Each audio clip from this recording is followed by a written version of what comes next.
Hello, so today I'm doing something a little bit different. I'm going to do a booktube tag, which I don't do very often, but this one I found quite interesting because it was about science fiction, and I was chatting with people in the comments on some of the other videos, and it started making me think about the sort of the wider situation with science fiction and make this tag a little bit more interesting than perhaps some of the others.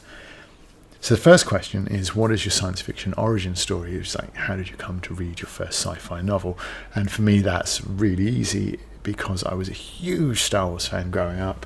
And the first novel I read was this one, which is the Star Wars novelizations, actually written by Alan Dean Foster, but credited to George Lucas in this case.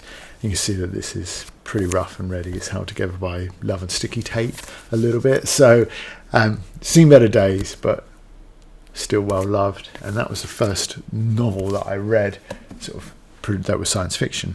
And from there I sort of stayed with the sort of Star Wars theme really, and had books like The Empire Strikes Back. I think that's Donald F. Glut. It is. There's a Return of the Jedi one I do have, but I don't really like that one so much.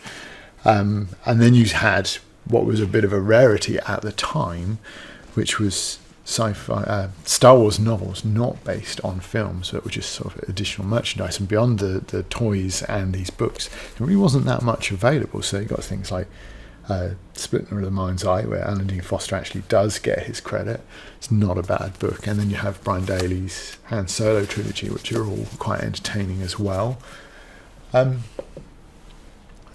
from there I was given a box by my granddad of books, all science fiction. It probably wasn't his collection, he probably acquired it from somebody else, but in there was things like Ursula Le Guin, E. Doc Smith, Frank Herbert, people like that. But there was also the first one that I read out of that box, which is, again, it is this copy, is Fahrenheit 451. So that sort of started getting me into science fiction as a genre, and particularly science fiction from that era. So question 2 is, if you could be the hero-heroine in a sci-fi novel, who would be the author, and what's the one trope you'd insist be in the story? Well, I immediately wouldn't pick a trope. I wouldn't force that onto any writer to include content. Once you do, it becomes difficult to remain true to the craft, and it starts to be perhaps hackneyed or contrived, trying to wedge other people's content into your story.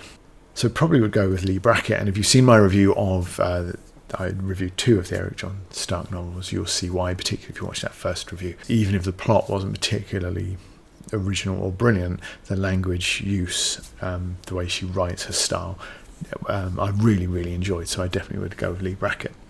What is a sci-fi you've read this year that you want more people to read as well?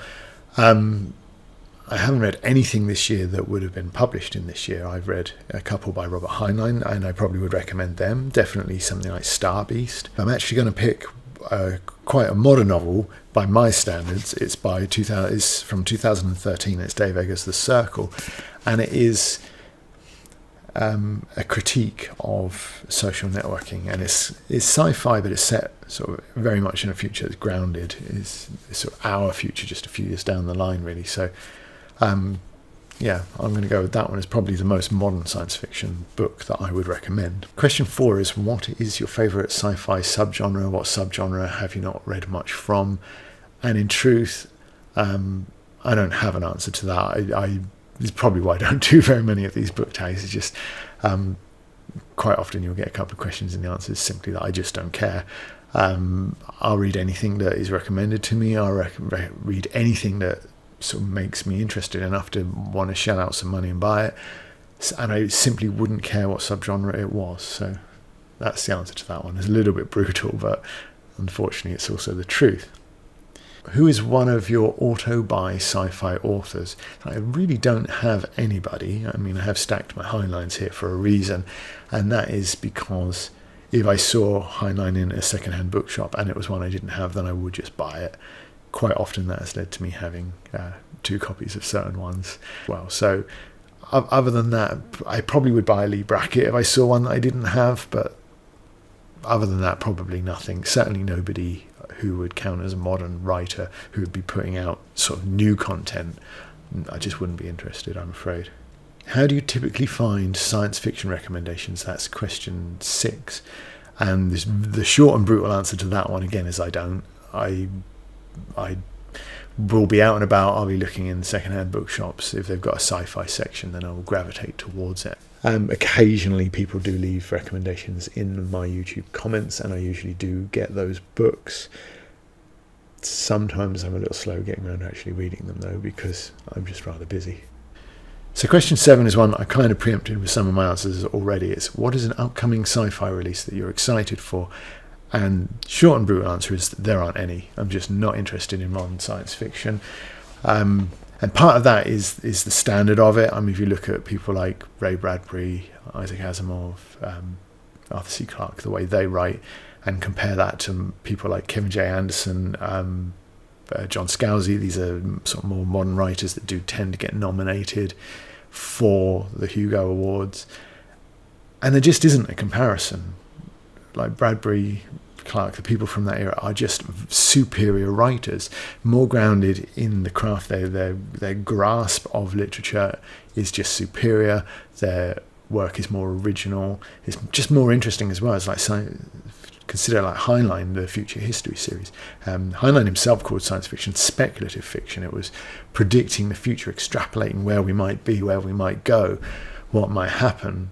Where more modern writers tend to be more writing by analogy to sort of what's currently happening, and are kind of looking for a little bit more escapism in science fiction than that provides.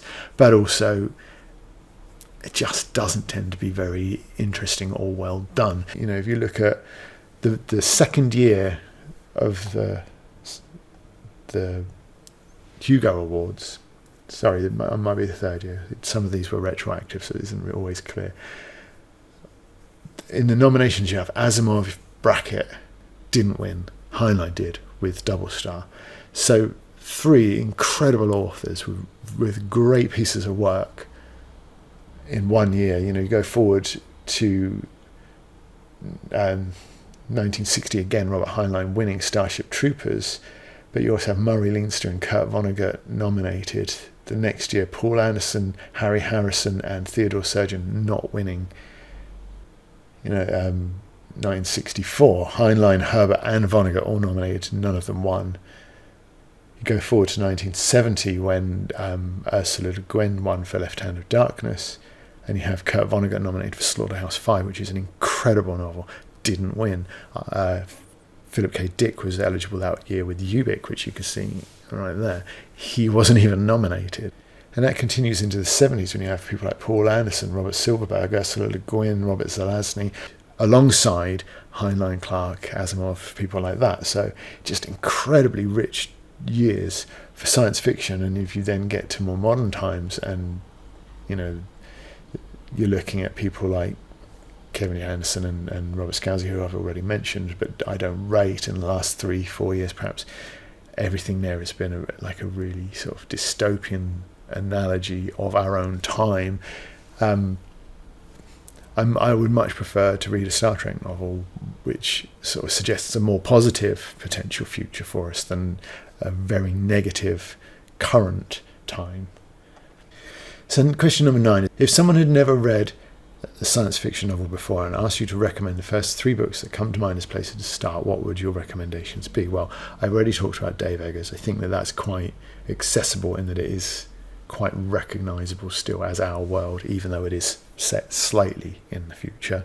So that would be a good place to start, I think. I mean, if you liked things like Star Wars, then the Alan Dean Foster novelisation I talked about, also a good place to start. I'd like to, you know, my passion for Robert Heinlein, I think, means that I would probably recommend something by him, probably The Puppet Masters, maybe Starby, something like that, a little bit more light from him.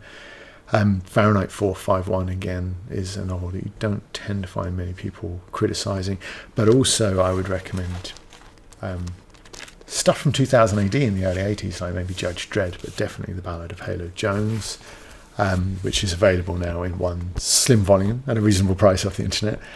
I think that that's quite a good one as well, so I really loved that as a young man, so I think that a lot of people would fall in love with Halo and enjoy that novel too. So question 10 is, what is the most recent sci-fi reading content creator you came across that you'd like to shout out? I guess that means like YouTube or something like that. I don't know, because I think that most people who I'm aware of, you'll already be aware of. They're like bigger channels and things like that anyway. So, plus, who really focuses on science fiction? Perhaps Matthew at the Geeks Attic. Hello, have you seen this?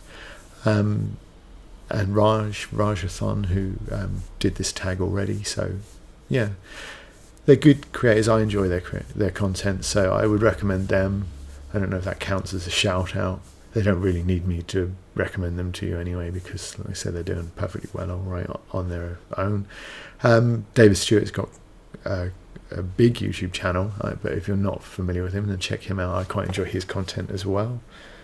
And whoever it was that made that video on Cyberpunk, which was just a phenomenal video, really excellent. When you are on YouTube, you know, some people just elevate that so far above what their peers are doing, and that video was extraordinary. And I can't remember who that was by, but I think I linked it in the description of my review of Neuromancer. So that was me talking about science fiction for nearly 20 minutes. Hopefully it wasn't too boring for you. Probably why I don't do a lot of these tags, as you can imagine. But yeah, it was quite interesting to do one thinking about science fiction and the situation that it is in now compared to what we would consider the golden era, I suppose, of the 50s and 60s. So stay tuned to the channel if you want to, because my next video, I believe, will be Hardwired, a review. Walter John Williams is one of the pioneering cyberpunk novels. Some good sci-fi there. I'm quite enjoying it at the moment, about halfway through. So stay tuned for that, and I'll see you in that. Bye.